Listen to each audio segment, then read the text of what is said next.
I'm Jacob. I'm Yuri. And we're going for a drive.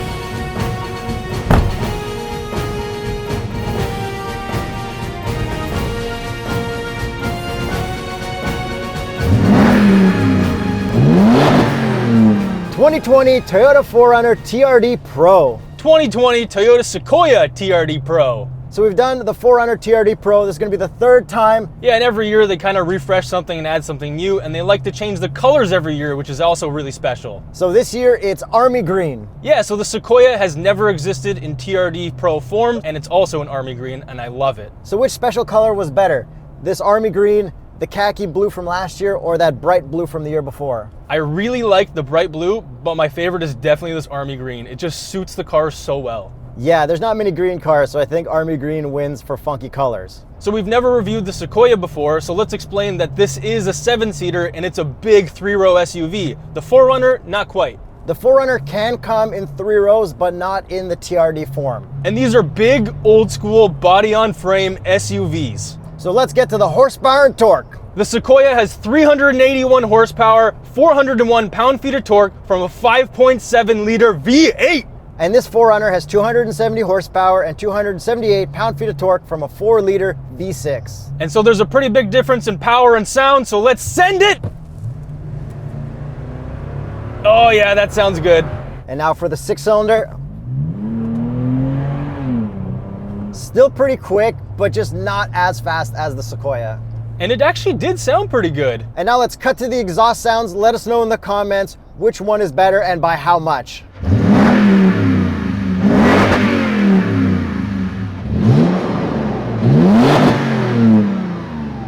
I definitely prefer the sound of the Sequoia just because it has a V8, but I was actually shocked at how much I really like that V6 sound from the 4Runner. Yeah, to be honest, I didn't notice too much of a difference in sound, and these aren't the kind of cars that I give a crap about the sound anyway, so whatever. And these do have TRD Pro Exhaust. You can see the TRD badging on the exhaust tips, so let's get into the TRD Pro stuff on both of these. So starting with those exhaust tips, the one on the Sequoia does say TRD on the exhaust tip, but it's right against the plastic bumper, so you can't really see it. Yeah, and on the 4Runner, you can definitely see it. Do you like the side exhaust or the rear exhaust more? I always like rear exhaust more, but in this occasion, I will go with the 4Runner just because it looks a little bit cooler. And both of these do have TRD skid plates with red paint, which is pretty cool. Yeah, and the bumper on the 4Runner is cut away a little bit more, so you actually see a little bit more of the skid plate on that one. And then how about the TRD badges? Do you like the placement on the side? I like it more on the C-pillar. On the Sequoia, it looks kind of weird. It's kind of in the middle of the door. Yeah, it's like in no man's land just to like work around the body curves of the front fender. And we both have pretty cool side steps, but the ones on the Sequoia look a little bit cooler and they even have a little TRD badge in them. Yeah, where's my TRD badge on the 4Runner? But if we move to the back, they both say TRD Pro on the trunk, but the Pro is smaller on the 4Runner and not on the Sequoia. I noticed that, a little odd, not sure why they did that. I think it's because the Sequoia trunk is so much bigger, so they have more real estate to work with. And since we're talking about badge sizes and what they say and the differences, the 4Runner just says TRD, but the Sequoia says TRD Pro on the headrests. I don't know why, but whatever. Yeah, it's all these like subtle little differences that you wouldn't notice if you didn't have both these cars side by side. And we both have TRD roof baskets, which the normal ones don't get. Yeah, I love how they look on both of them, but I prefer the one on the 4Runner. It just looks a little bit better. It's got that double row. Yeah, because we don't know how to store stuff, so I feel like that's an extra safety blanket there. Yeah, and because of that, they're actually the same overall height. Yeah, because the Sequoia's got a higher roof line, they only put 1 bar, so they're actually the same height. But there's super pain to park in my parking garage. It's like right at the limit. And that's one of the things I don't like about these big SUVs. Yeah, I don't have that problem. I just park outside. Yeah, and that's why the Sequoia is dirty today. We tried to wash it when we parked outside, but the car wash was broken. Yeah, sorry about that. We tried. So now to the front end. Which one looks better from the front? I think the 4Runner just has a little bit more presence, a little bit more uniqueness. It's got its own flavor. To be honest, before this week, I didn't even know what a Sequoia looked like. Really? Do you actually still know what it looks like? It's kind of got Toyota Corolla headlights, a Tundra front end. Like, what else is really noticeable on it? Do you even know what the taillights look like? Yeah, they're just kind of like blobs. Little circles, like whatever. But I do remember what the taillights look like on the 4Runner. They're like Altezas or whatever. Like, they're just, they're bad. Bad? No, they're cool. Everything on the 4Runner looks cooler. They're cooler, but they're not like good looking taillights. Even on the front end, more's cut off on the 4Runner, so we've got a better approach angle. That looks more like a family car that can kind of do off-roading even though I'm sure it's very, very capable. Yeah, and this has like 0.4 extra inches of ground clearance, so I think the better off-roader will be the 4Runner. The Sequoia headlights look cooler because of the DRLs, and on the Sequoia we have Rigid Industries fog lights. But we've got normal old bulbs on the 4Runner, which sucks. They're called halogens, and yeah, they suck. And from the side view, which one do you think looks better? I think the 4Runner's got a little bit more style. Like, we've got fender flares and stuff like that. The 4Runner has a bit more character, but the Sequoia has a little bit more presence, probably because it's actually just a massive tank. And then both of them have little spoilers at the back. Both of them have rear windows that both go down, but the 4Runner has the window wiper that comes from the top, and the Sequoia has the window wiper that comes from the bottom. And we both have BBS wheels. I prefer the wheels on the 4Runner. They just look a little bit cooler. They have an extra spoke, basically. And what is the Continental recommended tire for the 4Runner and the Sequoia? The Terrain Contact HT and the Viking Contact 7. And the last thing I'd like to talk about for looks, the Fox shocks with the red springs around them. I think they look amazing. Yeah, when the light catches it and you can see the red, it matches the rims. It looks really nice. Wheels, Yuri, wheels. Whatever. Orleans, Jacob, Orleans. What's that, New Orleans? I think I said it better than you. Anyways, which one do you like the looks of more? Let's say it on 3, 2, 1. 4Runner. Sequoia's pretty cool, but it's just not as good. So back to those shocks. Now let's talk about how they perform. My God, these are some of the most comfortable SUVs on the road. Yeah, for the size, they're very comfortable. I don't think I've been more comfortable in any other truck or SUV of this size. How about the Raptor? The Raptor, I think, could use a rebuild or some new Fox shocks because, yes, you do need to rebuild Fox shocks after a certain amount of time. So check the maintenance schedule and stay up to date on that. And let's see a little bit of body roll from these Fox shocks. Oh yeah, there's definitely body roll. But nothing that isn't expected for a body on frame, big old truck. Are these trucks? Can we say truck because it's body on frame even though it's an SUV? Oh yeah, we could say that. We could say whatever we want. This is the internet, Yuri. Yeah, internet.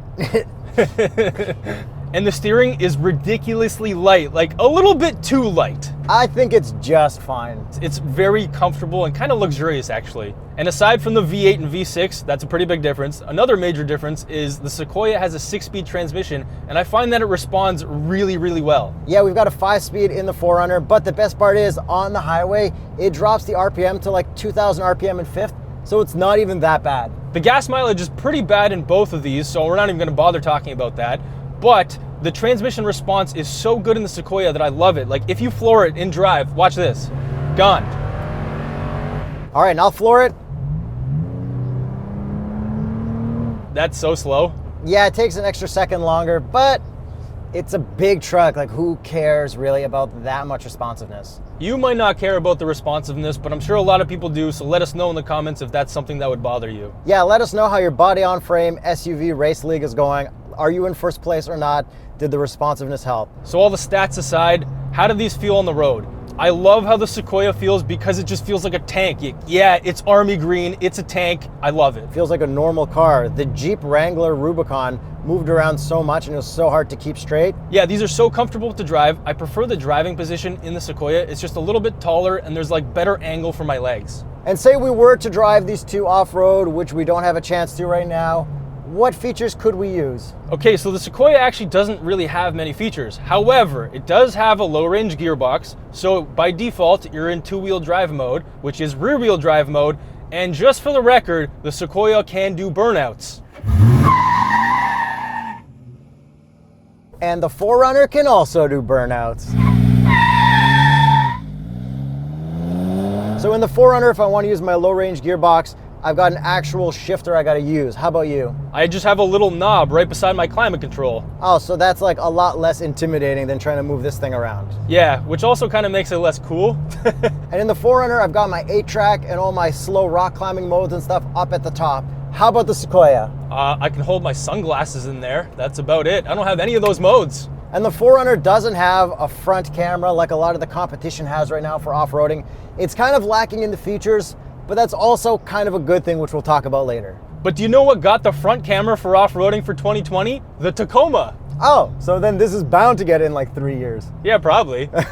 And if we press traction off in the Sequoia, it goes into auto LSD. So it does not have a limited slip differential like a mechanical one, but it's electronic. And then I can turn the traction off in the 4Runner normally. And the Sequoia can also lock its center diff, it can't lock the rear diff. And the 4Runner can lock the rear diff. And one major mechanical difference, because you probably care about this, the towing capacity. The Sequoia can tow 7,100 pounds. How about the 4Runner? Only 5,000 pounds. And what's that in jet skis? That's about 2 to 3 jet skis versus like 4, maybe 6. Good thing I don't have any jet skis. Yeah, well, I got one, so the 4Runner can tow that too. I think a Prowler could tow 1 jet ski. Yes, I think it can as well. I mentioned it again. Everyone's gonna unsub. So now is the part where we usually switch drivers, but we both spend a lot of time in the other vehicles, and Jacob's got the flu, so I don't feel like getting sick. We're gonna stay in these cars and talk about more of the interior differences and everything else. I'm just getting over it, so I feel a little bit better now, but oh man, I got these masks to protect me from Yuri and protect me from everybody. Okay, so as I sanitize my hands, do you want to start with the interior? So let's start with these seats. The biggest difference is that the Sequoia has real leather and the 4Runner has Softex, which is simulated leather. To be honest, I kind of want to find out what's better for the environment, using real leather or fake leather, because fake leather is made out of plastics and stuff. So like, I just don't know. We'll probably find out one day, but regardless of that, the seats are so comfortable in both of these. Yeah, I haven't really noticed the difference. So we do have lumbar support in both of them. The driving position in both, I can put my elbow on the armrest and touch the steering wheel very comfortably in both. I am currently doing that in this one as well, and we do not have memory seats in either of these. And we both have heated seats, but no heated steering wheels, and the heated seats are on dials, so if you crank it full, when you get in the next time, it's gonna be hot again. But let's get to the middle row, or in my case, the back row. There's a decent amount of room in the 4Runner, but there's way more room in the Sequoia, like way more. The Sequoia also has a lot of good adjustment too, and then if we move to the very back row of the Sequoia, there's a ton of room for me, and you've got buttons for moving the seats electronically to like lean back more and everything. And I even fit back there, so this is one of the most comfortable SUVs I've sat in every row. Would a minivan be more comfortable than the Sequoia or no? No, I honestly don't think so. This is the most comfortable 3-row I've ever sat in.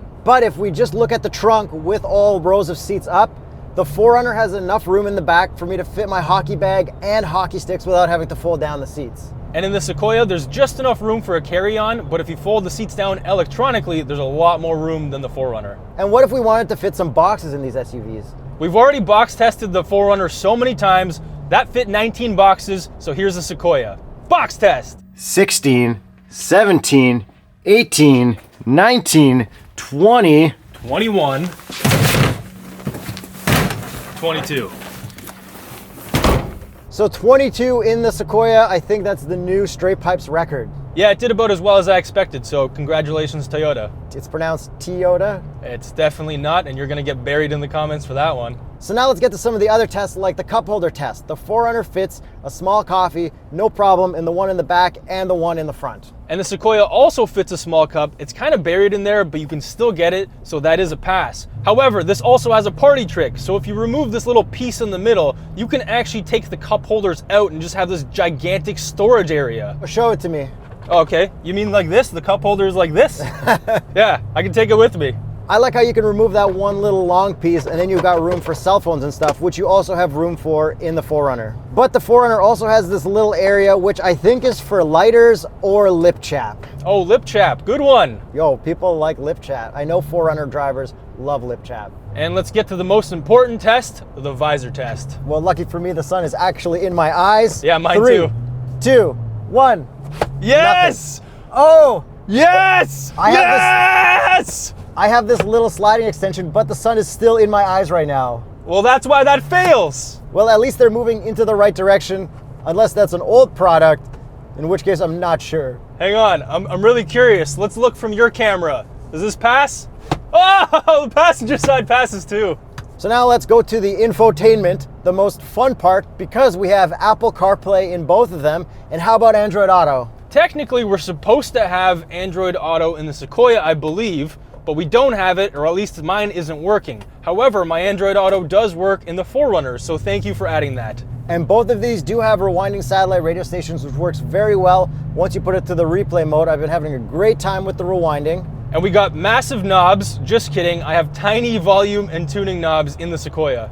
Yeah, and in the 4Runner, I've got bigger knobs, but these knobs are the best for ripping through channels and ripping through the volume, especially through the channels. And then we have hard buttons on the side, so overall, it's a pretty good infotainment. Well, it is kind of, but not really, because if I hit the phone button, it always takes me to my CarPlay phone. It never takes me to like my CarPlay projection, and it adds an extra button all the time, which someone needs to figure out one of these days. And then we have big hard buttons for the climate, which are awesome. Yeah, the best part is you can use them with gloves. Look, changing the temperature, no problem. So now onto the gauges. I think the Sequoia's got a nicer bezel on the outside. It's got those chrome strips that kind of come in and make it more 3D.